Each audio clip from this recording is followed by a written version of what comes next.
Hello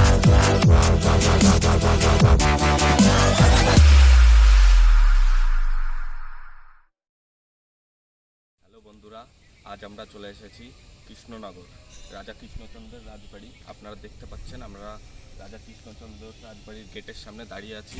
তো এখন আমরা ভিতরে প্রবেশ করব এবং পুরো রাজবাড়িটা আপনাদের ঘুরিয়ে দেখাবো। তো চলুন আমরা ভেতরে প্রবেশ করি। তো বন্ধুরা, আপনারা দেখতে পাচ্ছেন রাজবাড়ির গেট। আমরা এখন রাজবাড়ির গেটের সামনে রয়েছি। রাজা কৃষ্ণচন্দ্রর রাজবাড়ির গেট। শ্রী শ্রী কালী জয়তী। এই গেটের ওপরে সেনারা থাকতেন পাহারা দেওয়ার জন্য। বন্ধুরা, আপনারা দেখতে পাচ্ছেন আমি এখন রাজবাড়ির গেটের সামনে রয়েছি। চারিদিকটা ঘুরে দেখাই। এই যে খালটা রয়েছে এখানে, এটা রাজা কৃষ্ণচন্দ্র করেছিলেন। তার বাড়ির সমস্ত রাজমহলের চারিপাশ দিয়ে খালটা নির্মাণ করেছিলেন। তো এখন আমি ভিতরে গিয়ে আপনাদের দেখাবো। চলুন আমার ভিডিওর সঙ্গে থাকুন আপনারা। আমরা এখন ভিতরে রাজবাড়ির ভেতরে প্রবেশ করব। দেখতে পাচ্ছেন আপনারা, আপনাদের দেখাই বন্ধুরা। সামনেই রয়েছে সেই রাজা কৃষ্ণচন্দ্র মহলের মেন দরবার। বন্ধুরা, আপনারা দেখতে পাচ্ছেন রাজা কৃষ্ণচন্দ্র জন্মগ্রহণ করেছিলেন 1710 সাল এবং তিনি পরলোক গমন করেছিলেন 1783 সালে। তো বন্ধুরা, আমি এসে পৌঁছে গেছি রাজা কৃষ্ণচন্দ্রের একদম মহলের মেন গেটের সামনে। তো এখানে গেটটা বন্ধ রয়েছে। আপনারা দেখতে পাচ্ছেন এটা 12 দলের মেলার সময় এই গেটটা খোলা হয়।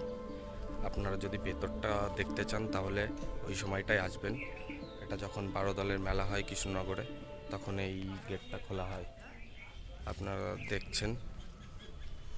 চলুন এবার আপনাদের পেছনটা ঘুরে দেখাই, যেখানে রাজা কৃষ্ণচন্দ্র স্নান করতেন, তার স্নান ঘাটটা এখন আপনাদের ঘুরে দেখাবো। আমাদের সঙ্গে থাকুন এবং ভিডিওটি দেখতে থাকুন।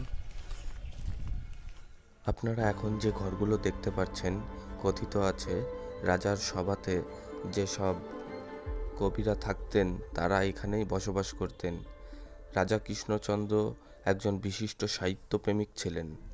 মধ্যযুগের অন্যতম বিখ্যাত কবি ভারতচন্দ্র ছিলেন তার সভাকবি।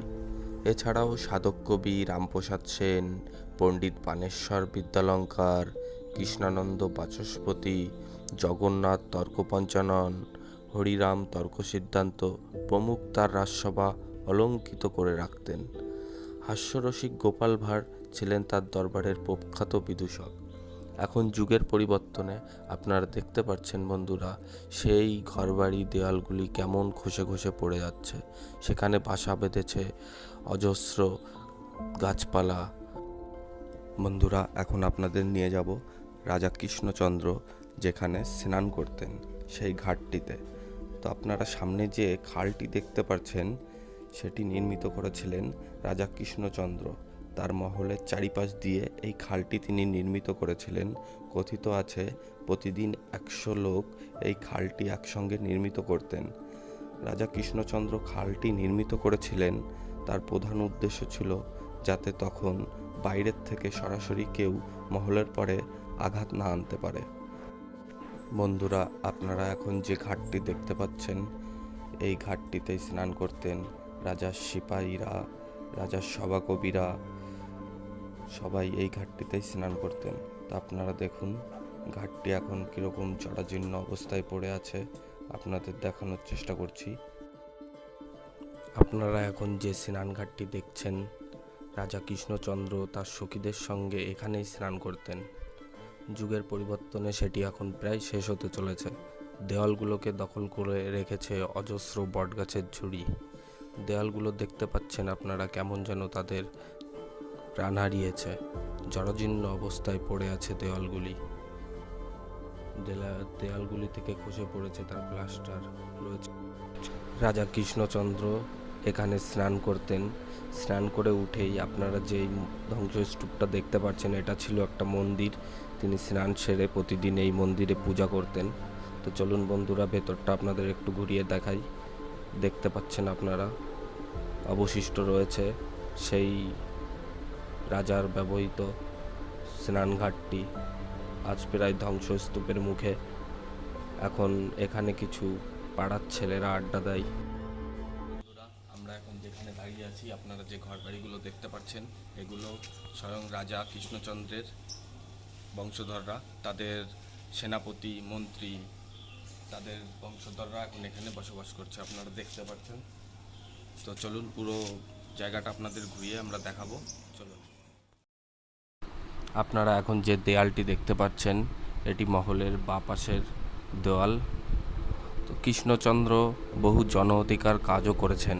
1762 সালে নদিয়া জেলার শিবনিবাসে তিনি একটি বৃহৎ শিব মন্দির নির্মাণ করেন এবং বাংলায় তিনিই প্রথম জগদ্ধাত্রী পুজোর প্রচলন করেন।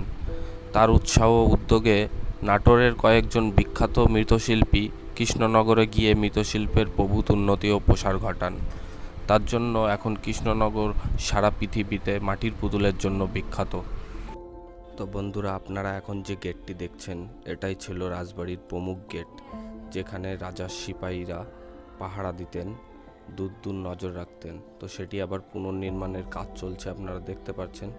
চলুন বন্ধুরা, আমরা ভেতরে গিয়ে আপনাদের দেখাই। তো রাজা কৃষ্ণচন্দ্র ছিলেন একজন কূটকৌশল লোক। তার শাসনকালে ইংরেজ শাসন কায়েম হয় বাংলায়। তিনি লর্ড ক্লাইভের সঙ্গ দেন। যখন নবাব সিরাজদৌল্লার সঙ্গে লর্ড ক্লাইভ যুদ্ধ ঘোষণা করেছিলেন, যুদ্ধে নেমেছিলেন, তখন রাজা কৃষ্ণচন্দ্র ইংরেজদের পক্ষ নেয়। পরে মীর কাসিম রাজা কৃষ্ণচন্দ্রকে মৃত্যুদণ্ডে কারাদণ্ডিত করলে ইংরেজের হাত ধরে তিনি বেরিয়ে আসেন। এখন এখানে তৈরি হয়েছে মহারানী জ্যোতির্ময় বালিকা বিদ্যালয়। বন্ধুরা, এখানে বিল্ডিংগুলোতে কাজ হচ্ছিল, তার জন্য উপরে যাবার রাস্তাটা খোলা ছিল। এখানে যারা কাজ করছিল তারা ওই রাস্তা সিঁড়ি দিয়ে উপরে যাচ্ছিলেন। তো আমিও ভাবলাম আমিও ওখান দিয়ে গিয়ে একটু ভিডিওটা শ্যুট করি। তো আপনারা দেখতে পাচ্ছেন বন্ধুরা, আমি সিঁড়ি ধরে ওপরে উঠে যাচ্ছি। বন্ধুরা, উপরে যেতেই দুদিকে দুটো রাস্তা চলে গিয়েছে। তো আমি বাদিকের সিঁড়িটা ধরে ওপরের দিকে উঠে গেলাম। উপরের দিকে উঠে গেতেই আমি একদম সেই যেখানে সেনারা দাঁড়িয়ে থেকে পাহাড় দিতেন সেই জায়গাটায় পৌঁছে গেলাম। ছাদের পর পৌঁছে গিয়ে আমি চারিদিকটা দেখতে লাগলাম। খুব সুন্দর লাগছিল এখান থেকে দেখতে চারিদিকটা, আপনারাও দেখতে পাচ্ছেন বন্ধুরা। এখন আমি সামনের দিকে এগিয়ে গেলেই একটা বিল্ডিংয়ের ভেতরে ঢোকার একটা দরজা দেখতে পাই, আপনারাও দেখতে পাচ্ছেন বন্ধুরা। সামনের দরজা দিয়ে আমি এখন ভেতরে প্রবেশ করব। ভেতরে প্রবেশ করে আমি কি কি দেখতে পেলাম, আপনারা ভিডিওর সঙ্গে থাকুন বন্ধুরা, আপনারাও সমস্তটা দেখতে পাবেন। তো ভিতরে ঢুকেই আমি উপরে যাওয়ার আরেকটা সিঁড়ি দেখতে পেলাম।